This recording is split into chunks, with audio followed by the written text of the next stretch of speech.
Hello, নমস্কার। কেমন আছেন সবাই? ঐশিস লাইফস্টাইলে আপনাদের স্বাগত জানাই। আজকে সকালটা শুরু করলাম এক গ্লাস ছাতু দিয়ে। এইটা দিয়েই আজকে ব্রেকফাস্টটা সারলাম। উঠে পড়ে ব্রেকফাস্ট করে নিলাম। আজকে ব্রেকফাস্টে মা কিছু করেনি, বিকজ বৃহস্পতিবার মায়ের পুজোর দিন, মায়ের অনেক তাড়া থাকে। তো ছাতু খেয়ে নিলাম। খেয়ে নিয়ে এই ওপরে এসেছি। ওপরে আমাদের বলেছিলাম এসির লোক বলে গেছে, মানে সার্ভিসিং করতে এসে, যেহেতু পুরনো বাড়ি না, খুব নোংরা হচ্ছে, তার জন্য রোজ রেগুলার ঘর পরিষ্কার রাখতে চলে এসেছি। ঘর পরিষ্কার করতে এই দেখো ঝাঁটা নিয়ে, এখন ঝাড় দেবো, মুছবো।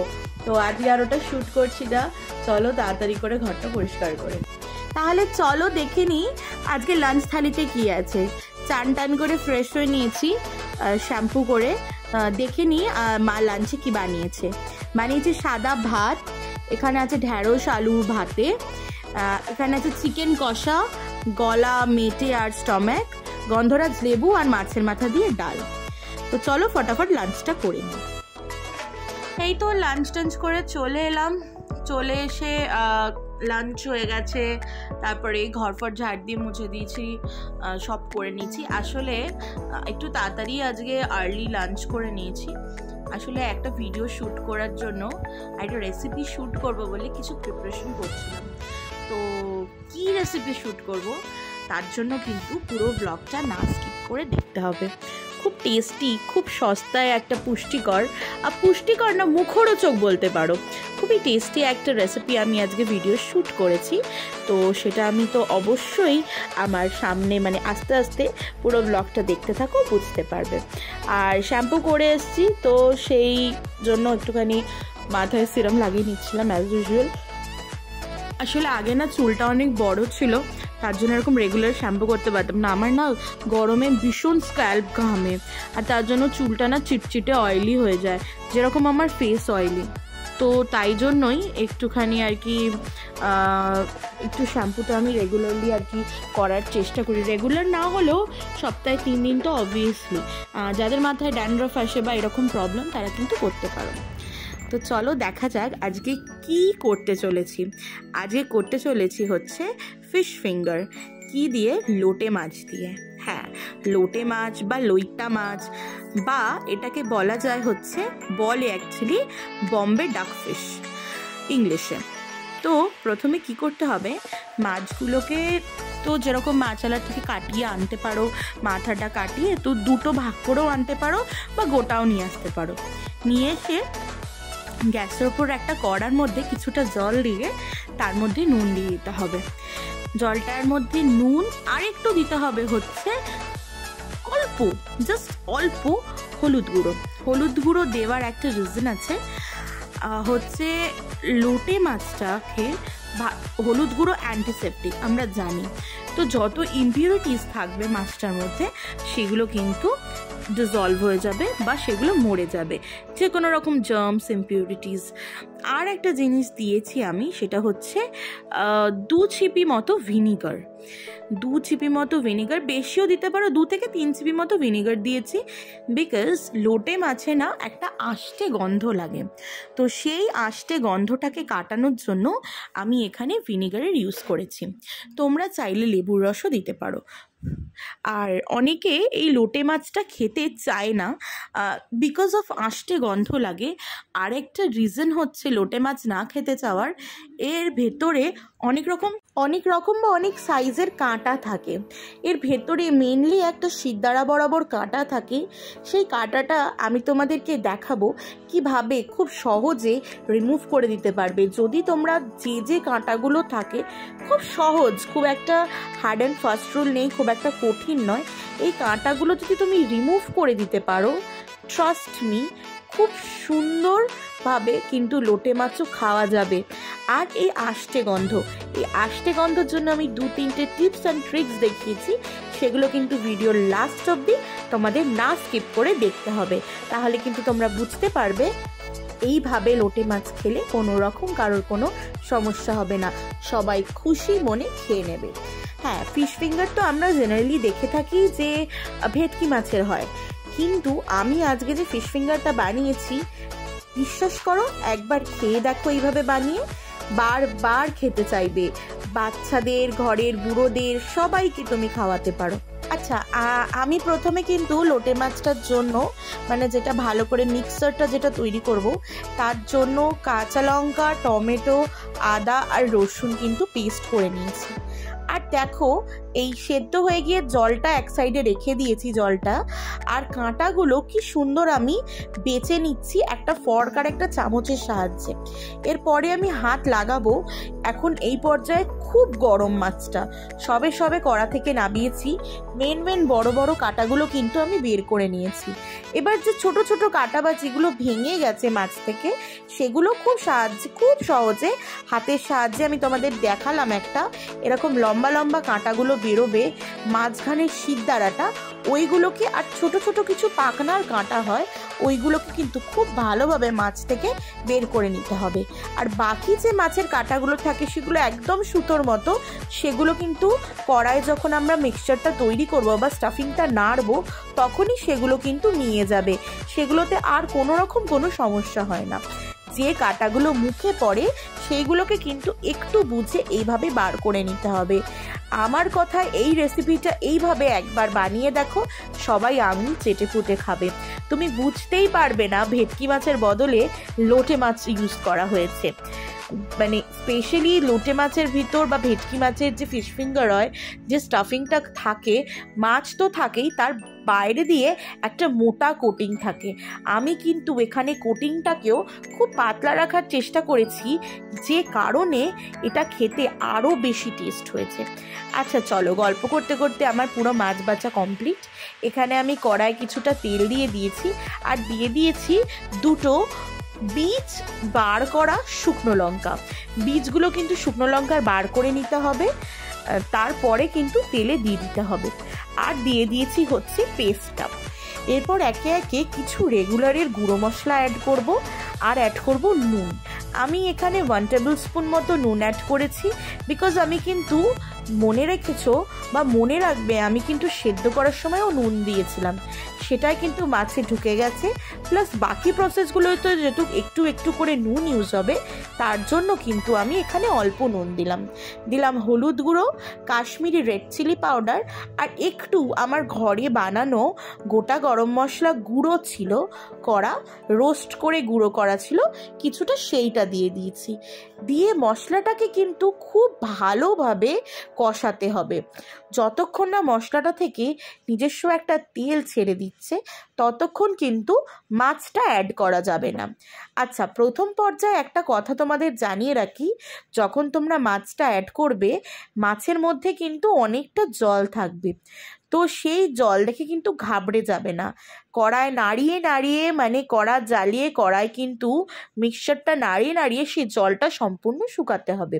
আচ্ছা, এই যে স্টকটা পাশে রাখা দেখতে পাচ্ছ, যেটা তোমাদের আগে দেখালাম, এটা কিন্তু লোটে মাছ সেদ্ধ করার স্টক। আমি কিন্তু রেখে দিয়েছি, মশলাটা কষানোর সময় দেব। আচ্ছা, এই পর্যায়ে আমি কিন্তু বেশ খানিকটা চিনি দিয়ে দিয়েছি, যেহেতু ফিঙ্গার বলো, ফ্রাই বলো বা যে কোনো চপ আইটেম একটু মিষ্টি হলে কিন্তু মন্দ লাগে না। আর আমরা ঘটিরা কিন্তু অবশ্যই চিনি ইউজ করি। ঘটি বাঙালির কথা নয়, কথাটা হচ্ছে টেস্ট। খাওয়ারে কিন্তু টেস্ট হলে আমরা সব কিছু খেয়ে নিই। তো কথা না বাড়িয়ে চলো রেসিপিতে ফেরত যাওয়া যাক। তো ভালো করে আমি এখানে চিনিটা দিয়ে ভালো করে কিন্তু কষিয়ে নিচ্ছি মশলাটা। মাঝে মাঝে একটু জল ইউজ করব, জল ইউজ করে ভালোভাবে কষিয়ে নেব। আচ্ছা, আমার এই পর্যায়ে কিন্তু মশলাটা কষা হয়ে গেছে। আমি এখানে কিন্তু বেছে রাখা মাছটা পুরোটা দিয়ে দিলাম। মাছটা দেওয়ার পর তোমাদের মনে হতে পারে মশলাটা কম হয়ে গেছে বা অনেক জল হয়ে গেছে। একদম ভয় পাওয়ার কিছু নেই। আমাদেরকে এই পর্যায়ে কিন্তু ফ্লেমটা হাই হিটে করে দিতে হবে, একদম জোরে করে দিতে হবে। জলটা কিন্তু তত তাড়াতাড়ি টেনে নেবে। জোরে করে খানিকটা নেড়ে 10 মিনিট মতো কন্টিনিউ, যখন কিন্তু হাই হিটে রাখবে কন্টিনিউ খুন্তি চালাতে হবে। খুন্তি রেখে দিলে হবে না, তাহলেই কিন্তু নিচেটা কিন্তু লেগে যাবে। তো হাই হিটে রেখে কন্টিনিউ খুন্তিটা চালিয়ে 10 মিনিট পর আমি ফ্লেমটাকে মিডিয়াম টু লোয়ে করে দেব। মিডিয়াম টু লোয়ে করে দিয়ে তখন আস্তে আস্তে স্লো প্রসেসে কুক হতে দেবো। মাঝখানে মাঝখানে একটু করে করে কিন্তু আমি নাড়িয়ে দেবো। এই পর্যায়ে এখন একদম ফুটছে। আমি কিন্তু এখানে লো করে দিয়েছি, মিডিয়াম টু লোয়ে করে রেখেছি এখানে গ্যাসটা। আর কিন্তু স্লো প্রসেসে কুক হতে দিচ্ছি যাতে জলটা নিজে থেকে ওই মিশ্রণটার মধ্যে অবজর্ভ করে নেয়। আচ্ছা, এখান থেকে কিন্তু দেখতে পাচ্ছ পুরো তেল ছেড়ে দিয়েছে। তারপরে আমি একটা অন্য কড়াই নিয়ে নিয়েছিলাম। এই কড়াইতে কিন্তু ভালো করে জিনিসটা নেড়ে নিয়েছি। আসলে স্টিলের কড়াইতে না বেশি লেগে যাচ্ছিল, তো অ্যালুমিনিয়ামের কড়াই নিয়ে আমি পুরো ড্রাই করে নিয়েছি। আচ্ছা, ড্রাই করার পর কিছুটা স্টাফিংটা এইরকম দেখতে হবে। আর তার সাথে আমি কিন্তু বাইন্ডিং করার জন্য সব রকম জিনিস নিয়ে নিয়েছি। আর নিয়ে নিয়েছি একটা লেবু। আচ্ছা, লেবু কেন নিয়েছি এবার তোমাকে সেই টিপসের কথাটা বলি। লেবু নিয়ে নিয়েছি হচ্ছে, এটা আমাদের গাছের গন্ধরাজ লেবু। যারা আমার ব্লগ ফলো করো আমি তাদের দেখিয়েছিলাম। এই লেবুর জিস্টটা বা জেস্টটা আমি দেব, তার সাথে লেবুর রসটাও দেব। একটা খুব সুন্দর ঘ্রাণ বা খুব সুন্দর একটা স্মেল আর ফ্লেভার কিন্তু এই গন্ধরাজের কিন্তু চলে আসবে ফিশ ফিঙ্গারটায়। এখন কিন্তু গন্ধরাজ ইজ ট্রেন্ডিং। গন্ধরাজের ফ্লেভার সবার পছন্দ। গন্ধরাজ ঘোল, গন্ধরাজ চিকেন, গন্ধরাজ মোমো, তো why not Gondhoraj fish finger. তাই জন্যই কিন্তু রেসিপিটা সবার থেকে একটু আলাদা। এটা হচ্ছে লোটে মাছের গন্ধরাজ ফিশ ফিঙ্গার। দেখো, বাইন্ডিংটা কিন্তু এরকম হতে হবে। হাতে একটা গোল করে মুঠো করে নিলে কিন্তু সুন্দরভাবে বাইন্ড হয়ে যাচ্ছে। সেই পর্যায়ে আমি কি করব, আমি এক এক করে এরকম লম্বা লম্বা করে শেপ করে নেব। দেখো, পুরো ফিশ ফিঙ্গারের মতো লম্বা লম্বা করে গোল একটু হাতে দু হাতে পাকিয়ে শেপ করে নিতে হবে। আমি কিন্তু এক জায়গায় ডিমের একটা মিশ্রণ রেডি করে রেখেছি। একটা ডিম নিয়েছি আর ডিমের মধ্যে সামান্য পরিমাণে একটু জল দিয়েছি, আর দিয়েছি অল্প একটু চিমটে মতো নুন, একটু গোলমরিচ। একটা প্লেটে কিছুটা গুঁড়ো কর্নফ্লাওয়ার নিয়ে নিয়েছি, আর নিয়ে নিয়েছি ব্রেড ক্রাম্বস। না, এটা ব্রেড ক্রাম্বস ঠিক নয়, যেটা বিস্কুট গুঁড়ো বলা যায়, কিন্তু অথেন্টিক যে আমরা বিস্কুট গুঁড়োটা ফিশ ফ্রাই বা ফিশ ফিঙ্গারের ক্ষেত্রে ইউজ করে থাকি মোটা, এটা কিন্তু মোটা না, এটা কিন্তু খুব ফাইন, যে কারণে ফিশ ফিঙ্গারের কোটিংটা খুব বেশি পাতলা হয়েছিল আর খেতে কিন্তু খুব ভালো হয়েছিল। এটা হচ্ছে রাস্ট বা যে টোস্ট বিস্কিটগুলো হয় সেইগুলোকে কিন্তু হাতে খানিকটা ক্রাশ করে মিক্সিতে পেস্ট করা। এটা করে তোমরা খেয়ে দেখতে পারো, পাতলা হয় কোটিংটা আর খেতে খুব ভালো হয়। বাট একটু কিন্তু ভাজার সময় ধ্যান রাখতে হবে বা খেয়াল রাখতে হবে যেন কোটিংটা ফেটে না যায়। খুব হাই হিটে যদি তুমি ফিশ ফিঙ্গারগুলো ছেড়ে দাও তাহলে কিন্তু কোটিংটা ভেঙে যাওয়ার একটা সম্ভাবনা থেকে যেতে পারে। তো দেখো, গল্প করতে করতে আমি কিন্তু দুটো একটু অন্য ধরনের শেপ করেছি, আর বাকিগুলো মোটামুটি ফিশ ফিঙ্গারের শেপে কিন্তু বানিয়ে নিয়েছি। এখানে ডিমের গোলাটা একটা জায়গায় আমি ছোট জায়গায় নিয়েছিলাম, একটা বড় জায়গায় ঢেলে নিয়েছি, আর নিয়েছি হচ্ছে কর্নফ্লাওয়ার আর বিস্কুট গুঁড়ো। আমাদের এখানে এই পর্যায়ে কি করতে হবে, দুটো হাতের কিন্তু ইউজ করতে হবে। ব্যাপারটা একটু মেসি হলেও একটু যদি ট্রিক্সটা দেখে নাও তাহলে কিন্তু খুব ইজিভাবে তুমি জিনিসগুলো সুন্দরভাবে কোট করে নিতে পারবে। আমি বাঁ হাতে সম্পূর্ণ বিস্কুট গুঁড়োর কাজটা করব, ওটাতে কিন্তু ভিজে হাত একদম লাগাবো না, আর ডান হাতটা লাগাবো সম্পূর্ণ ভিজে, মানে ডিমের গোলায় চোবাবো। প্রথমে এখানে একটু চামচ দিয়ে করার চেষ্টা করেছিলাম, কিন্তু জায়গাটা একটু ছোট হয়ে গেছিলো বলে হচ্ছিল না। পরে আমি হাত দিয়ে দেখো কি সুন্দর কি ভালোভাবে করে নিয়েছি। এটা কিন্তু আমি ডাবল কোট করব, সিঙ্গেল কোট করলে কিন্তু কোটিংটা মাছের গা থেকে ছেড়ে দেবে। দেখো, আবার আমি ডান হাতে নিয়ে, এটা কিন্তু একটু দেখলেই তোমরা শিখে ফেলতে পারবে, ডান হাতে ভিজেটা নিয়ে আবার বাঁ হাতে করে বিস্কুট গুঁড়োটার মধ্যে কিন্তু পুরোটাকে ভালোভাবে কোট করে দিচ্ছি। এই রকম ভাবে আমি কিন্তু সবকটা কোট করে ফেলবো ফটাফট। আচ্ছা, এইভাবে কিন্তু আমি সব কটা রেডি করে নিয়েছি, দেখতে পাচ্ছ খুব সুন্দরভাবে। এইটা রেডি করার পর আমাদের কিন্তু এটাকে একটু রেস্টে রাখতে হবে। এই ঘন্টাখানেক বা আরেকটু বেশি রাখলেও ভালো, বা যদি আপনারা পারেন এটাকে একটু ডিপে ঢুকিয়ে দেবেন, ডিপ ফ্রিজারে, তাহলে কিন্তু খুব সুন্দর ভাজার সময় ক্রিস্পিনেসটা থেকে যাবে। এরপরে আমি কড়াইয়ে আবার তেল গরম করে নিয়েছি, করে নিয়ে এইগুলো এবার ফ্রাই করার পালা।